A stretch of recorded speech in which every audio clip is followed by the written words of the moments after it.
Šiandien matysite. Panevėžys už 2,5 milijono eurų atnaujins miesto gatves ir viešasias erdves. Stasys Museum kviečia dovanoti istoriją menančių knygų. Panevėžiečiai kviečiami į cepelinų valgymo varžybas kavinėje Paskatina.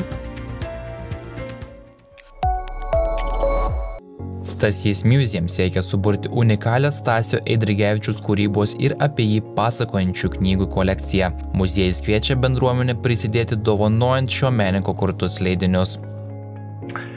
Kadangi savotiškai tai yra jo namai, arba bent jau jo kūrybos namai, tai kaip ir logiška, kad visos knygos, kiek įmanoma jų gauti, čia ir nugultų.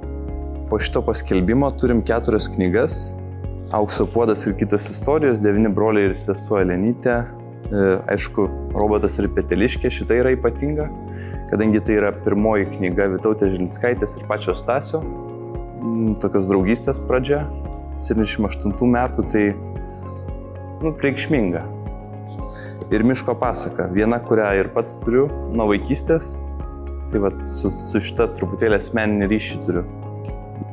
Muziejaus atstovai pabrėžia, kad ši knygų biblioteka bus ne tik vidinių resursų, bet ir edukacinių programų dalis, padedanti giliau suprasti menininko kūrybą bei jo įtaką.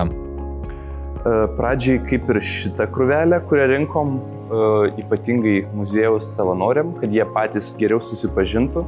Tai viena iš tų, ypatingai jeigu gausim skirtingas. Kitas mum patiem, tam, kad tiesiog sužinotume ir suprastume geriau jo braižą, kaip jisai kito, kaip jisai vystėsi. Ir galų gale ateityje tikiuosi, kad tai bus viešai prieinama dar platesniai visuomeniai, toksai gilesnis susipažinimas. Dabartinė idėja yra, kad jie arba susisiekia su manim, arba ateina jau su knyga rankose ir mes galim tai kaip ir simboliškai keisti į apsilankymą muziejui, arba prisijungti prie gidų ekskursijos arba iškeisti muziejaus atributiką. Stasys Museum tikisi sulaukti įvairių knygų dovanų, įskaitant retus leidinius, kurie praturtins kolekciją ir ateityje bus naudojami ekskursijose bei edukacinėse veiklose. Panevėžio miesto savivaldybė pradeda įgyvendinti dar vieną investicijų projektą – Laisvės aikštės prieigų humanizavimas. Siekiant užtikrinti saugų, patogų ir tvarų judumą visiems miesto gyventojams bei svečiams, projekto įgyvendinimo metu bus atnaujintos istorinio centro gatvės bei viešosios erdvės. Projekto įgyvendinimo metu bus tvarkomos miesto centre esančios Moigio, Birutės, Mero, Panevėžio bataliono, Kisino gatvės. Taip pat viešosios erdvės prie Dailės galerijos, Teatro menas, Panevėžio kraštotyros muziejus, Gabrielės Petkevičaitės bitės viešosios bibliotekos. Planuojama atnaujinti minėtų gatvių dangas, įrengti apšvietimą, vaizdo stebėjimo kameras, suoliukus, informacinius stendus, šiukšliadėžes, pasodinti želdinius, įrengti žaliąsias zonas. Skaičiuojama, kad iš viso bus sutvarkyta apie 3 hektarų teritoriją. Šiuo metu atliekamos projektavimo paslaugos, jas vykdo viešųjų pirkimų konkursą laimėjusi bendrovė Aplan. Iki šių metų pabaigos planuojama parengti techninį darbo projektą, preliminari statybos darbų pradžia 2026. Bendra projekto vertė 2,5 milijono. Didžiąją dalį lėšų, apie 2 milijonus eurų, sudarys ES investicinių fondų lėšos, likusi dalis savivaldybės biudžeto.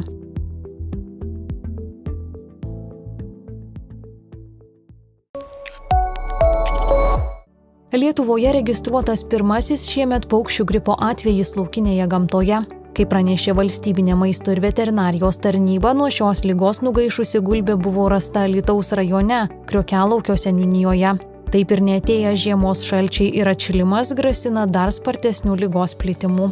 Valstybinės maisto ir veterinarijos tarnybos direktoriaus pavaduotojas Paulius Bušauskas ragina gyvūnų laikytojus išlikti budrius, stebėti savo gyvūnus ir nedelsiant pranešti privačiam veterinarijos gydytojui arba Valstybiniai maisto ir veterinarijos tarnybai apie pastebėtus pakitimus dėl gyvūnų sveikatos. Tarnybos atstovas pabrėžia, kad savalaikė reakcija į atvejį gali apsaugoti nuo ligų išplitimo į aplinkinės teritorijas. Tarnyba prašo gyventojų nesilankyti nustatytose paukščių gripo židinių kitose laukinių paukščių būriavimosi teritorijose. Apsilankius užkrėstoje teritorijoje didelė tikimybė virusų užkrėsti naminius paukščius arba ligą pernešti žinduoliams. Panevėžio miesto savivaldybė paskelbė konkursą Panevėžio miesto odontologijos poliklinikos vadovo pareigoms eiti. Šiuo metu įstaigai laikinai nuo 2019 metų vadovauja odontologijos klinikos pavaduotoja Santa Miežinienė. Konkursui dokumentus pateikė vienas asmuo. Kas vadovaus odontologijos klinikai, paaiškės vasario 5 dieną. Įstaigos direktoriaus mėnesinio darbo užmokesčio pastoviosios dalies dydis 7800 eurų. Įstaigos direktorius yra pavaldus ir atsakingas Panevėžio miesto savivaldybės merui ir savivaldybės tarybai. Pretendentų atrankos būdas – pokalbis ir testas žodžiu. Kasmet vasario 2 pasaulis švenčia Cepelinų dieną. Ja kiekvieną žiemą mini ir kavinė Paskatina. Šiemet čia pirmą kartą vyks cepelinų valgymo varžybos. Kiekvienais metais norime nustebinti savo svečius.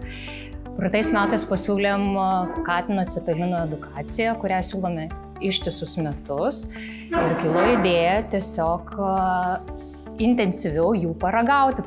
Šių metų šventėje mes organizuosime vėlgi varžytuves, kas suvalgys jų daugiausiai ir aišku apdovanosim.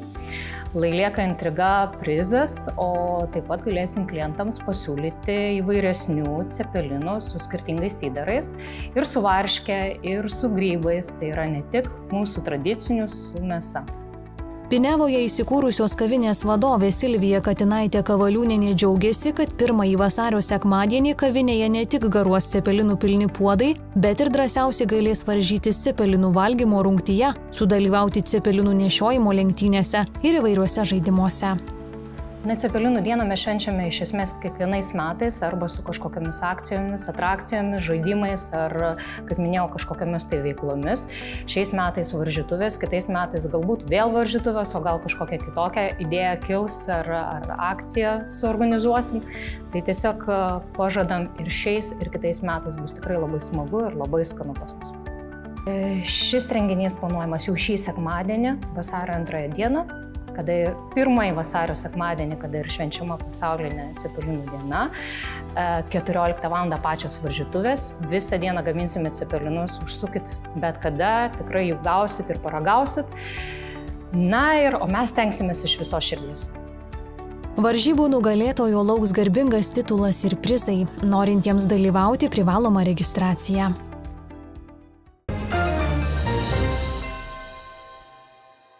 Panevėžyje neblaivus vyras kaip įtariama padegė namą. Panevėžio rajone Plūkių kaime apdegė gyvenamo namo išorinės sienos plastikinė apdaila. Nuostolis nustatinėjimas. 1982 metais gimęs įtariamasis uždarytas į areštinę. Jam fiksuotas 0,75 promilių girtumas. Pareigūnai pradėjo ikiteisminį tyrimą. Automobilio bagažinėje Panevėžio rajone rastas mirusio vyro kūnas, pranešė policija. Anot jos automobilis buvo ūkiniame pastate Vaivadų kaime. Įtariama, kad 1936 metais gimęs vyras nusižudė. Pradėtas ikiteisminis tyrimas mirties priežasčiai nustatyti. Panevėžyje projektuotojų gatvėje gyvenanti moteris pranešė, kad rado subadytas savo automobilį Seat Ibiza padangas. Patirtą nuostolį Panevėžietė įvertino 200 eurų. Policijos pareigūnai pradėjo ikiteisminį tyrimą. Policijos pareigūnams pranešta, kad šiąnakt apie 2 valandą išdaužus stiklą įsibrauta į patalpas esančias Pramonės gatvėje. Turtinė žala tikslinama. Panevėžio policija pranešė, kad dėl įsilaužimo ir vagystės pradėjo ikiteisminį tyrimą. Lietuvoje vis garsiau kalbama apie imigracijos srautus ir su tuo susijusius iššūkius. Vieni tai laiko natūraliu procesu, kiti grėsme. Paklauskime panevėžiečių, kaip jie vertina šią situaciją. Normalu. Pasaulis eina į priekį. Tai turim prie to prisiderinti, bet aišku nepamiršti ir savo kultūros, savo šaknų, nes medis be šaknų tai nieko.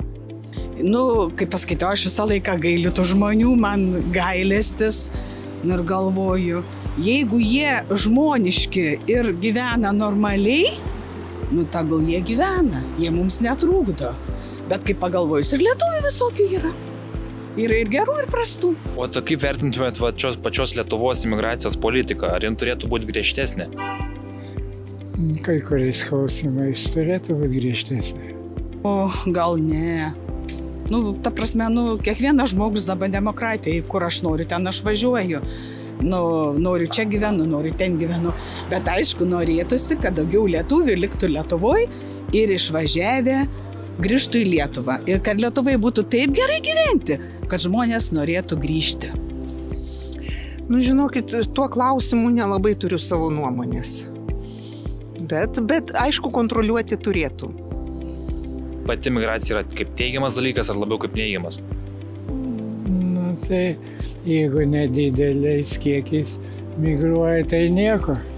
O jeigu pasidar daug tų migrantų, tada yra problemos, visokios riaušės, nepasitenkinimai. Iš dalies tai negerai. Ta prasme, mes norėtumėm, kad daugiau uždirbtumėm ir geriau gyventumėm. Ta prasme, kai atsiranda tokių, kurie dirba už mažesnę, aišku, savaime, kad mums, bet tai tas duoda kažkaip tai mums gal tobulėti, mums, kad mes geriau gyventumėm. Kažką siekti, daryti taip, kad mes geriau gyventumėm. Ir ta prasme, ir darbdaviai turėtų rinktis ne tai, kad nežiūrėt kokybės, o pigiai daro, bet žiūrėt, kad ir kokybiškai dirbtų. O jeigu žmogus dirbs kokybiškai, automatiškai jam ir užsidirbs daugiau. Ar pati aktyvi migracija gali turėti kažkokių pasekmių? Gali. Kokių? Demografinių. Sakykim, tai tos pačios kultūros, etnokultūros. Tai tiek. O kaip jūs vertintumėt patį, kad Lietuvoje jau yra kaip 160 000 imigrantų?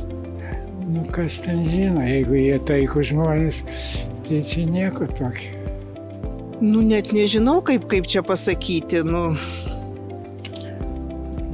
Jeigu jie čia įsitvirtinę, jeigu jie, sakykime, radę savo vietą, jeigu jie pakantus mūsų kultūrai, tai ir mes jų kultūrai. Visur mes esam žmonės, čia pirmiausia.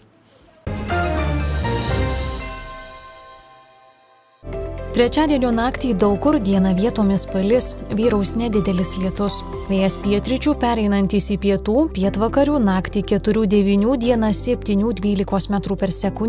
Temperatūra naktį 2–6 laipsniai šilumos, dieną 5–10 laipsnių šilumos. Ketvirtadienį vietomis palis, vyraus nedidelis lietus. Vėjas pietų, pietvakarių naktį 4–9, dieną 6–11 m/s. Temperatūra naktį 0–5 laipsniai šilumos, dieną 4–8 laipsniai šilumos.